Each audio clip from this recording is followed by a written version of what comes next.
All right, and it's time to talk about RLC. It'll be November 6th through the 8th of this year, which is the first weekend of November, the week after Halloween, and it'll be virtually hosted by New Mexico State.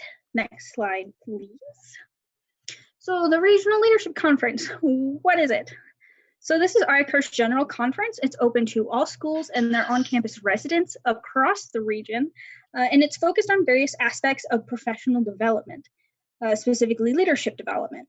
But due to COVID-19, the conference will be virtually hosted on Zoom. Next. This year, the theme is leadership. Because it's being hosted by New Mexico State, they wanted to choose a theme that was pretty representative of New Mexico. They get space and aliens. So why would you want to participate in RLC?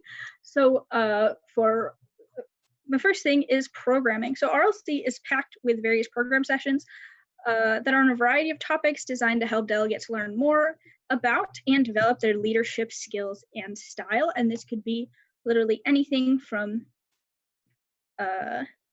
talking about social justice, self-care, communication, etc. Another reason is for connections. Conferences in general, and especially regional conferences, are a great way to connect with students from different schools all over our region, as well as members of your own delegation from campus that you may not have known before, and also for fun. Next.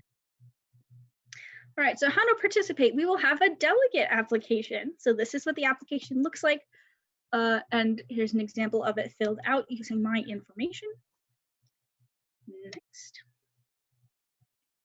So one thing that we do on our campus is delegate positions to help the breakdown of responsibility for the things that we need to do for RLC. So there are 3 positions this year. There will be roll call, spirit, and philanthropy. So for roll call, you guys will be collecting video clips and editing them together and putting subtitles on them so we can submit that. For spirit, you'll be completing social media challenges before and during the conference for spirit points.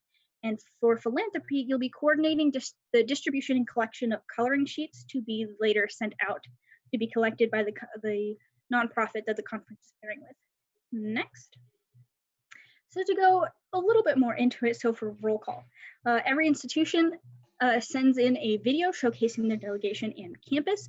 It's going to be no longer than 2 minutes and must have subtitles for accessibility reasons. For spirit, so to quantify involvement in the conference, conferences have a spirit point system. This year they're called space dollars. To earn the space dollars, we complete various social media challenges before and during the conference itself that the conference will put out. And then philanthropy. So conferences all have some sort of philanthropic effort to them. This year, NMSU has paired with Color a Smile. It's a nonprofit that, according to their website, distributes cheerful drawings to senior citizens, our troops overseas, and anyone in need of a smile. Next. So other ways to be involved with and at conference outside of the delegate roles and just going. So you can present a program of your own. If you've got a topic related to leadership that you're super passionate about, you can reach out to me with more information on how to do that. I've put on a program before. I'm planning on putting on programs this year, so definitely reach out and ask. Also for socials. So there will be various socials held for delegates to connect with each other through different shared interests and demographics. And it'll basically just be, you'll be in like a Zoom room with a bunch of other people to talk about those shared interests. There'll also be a pen pal system. This conference staff is hoping and working to put together a virtual pen pal system to connect delegates in a different way from all over the region during the conference. So that way you can learn more and meet more people. And lastly, award bids. You can join a bid task force and help us create our bids to run against other schools for regional awards. Next. So an award bid, what's that? So one more behind the scenes aspect of conferences are awards. Regional awards are there to recognize schools and individuals for their efforts on the campus, regional, and national levels, and they're voted on by business reps. So our this year would be our Executive Director, Ethan Miller, myself as the NCC, and Jess as our NRHH rep. And that'll be in boardroom, which is the boring business part that normal conference delegates don't need to worry about. Next. So this year we're bidding for 3 awards. Those bids are Executive Board Member of the Year, and our nomination is Joey Bauer, our Director of Marketing. Programming, I'm so sorry. Our next bid we're working on is Student of the Year for Jess Casillas, our NRHH Chancellor. And we're also bidding for School of the Year. So why are we doing bid task forces? Bids themselves are a lot to put together for one person, so we're using temporary task forces to help ease that burden and get different perspectives to make the bids the best that they can be. Next, please. So here's my contact information. You can reach out to me via email for any questions that you may have later after this. I check that email pretty frequently, so I should be able to get back to you pretty soon. Also, there is the tiny URL for the delegate application and for the bid task force application. Do we have any questions?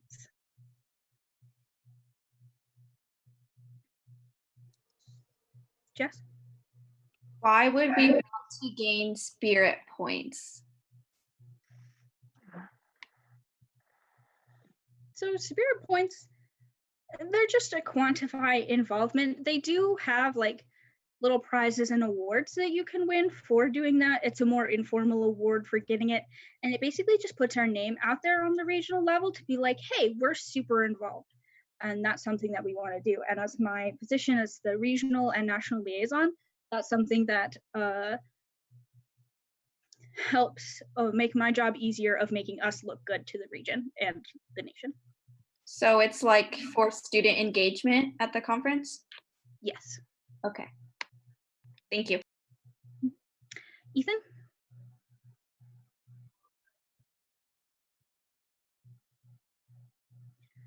So let me go down the rough schedule that they've got going. So there's first like an opening ceremony. Usually this is when the conferences are in person, they're precluded by like a nice dinner. You know, it's a huge thing in a big room. Everyone's, you know, there cheering, whatever. It's fun. But this year, since it'll be all virtual, we'll just all be there watching the regional board and the conference staff open the conference, and then we will go into, I believe, various socials. Us business reps will go into our first session of boardroom. And then for the biggest portion of the conference, you'll be going into various programs. There will be at least, I believe, 5 or 6 program sessions every day. They last for about an hour, and they'll be on various topics. There'll be multiple programs going during every session, so you can pick and choose which ones you want to go to based off of what your personal interests are. And so we would ask that you go to a different one every session, a different program for every session. And then at night, there will be like, they're planning on running game nights and doing various socials for different things. And that'll be the meat of it. And then at the very end of the conference, that's when we'll have the awards ceremony of like, oh, this is the outcomes of the voting on all of the bids. These schools get these awards. And then we're all good. And I believe they're planning on hosting another game night after the closing ceremonies. Jess, you had another question?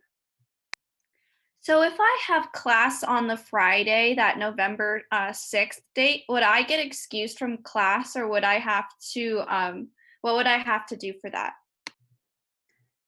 Because this is virtual and we'll be staying in place, I wouldn't expect you to ditch your classes for this.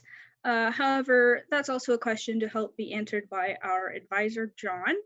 Would we give excusals for this on that Friday? Yes. Yes. Short answer is yes. There is a form that I would have filled out with like your information and everything that was like a letter of excusal for attending the conference that would be sent to your professors. Yeah. Once our delegates for the conference are chosen, we will send out that form. On that Friday, I believe the day starts at 6 p.m. So really only those with evening classes would need those excusals. The bulk of the conference is on that Saturday and Sunday. Okay, thank you. Any other questions? All right, well, that's all I have. So if you have any questions, again, just reach out, and then there on the slide are the links to the applications.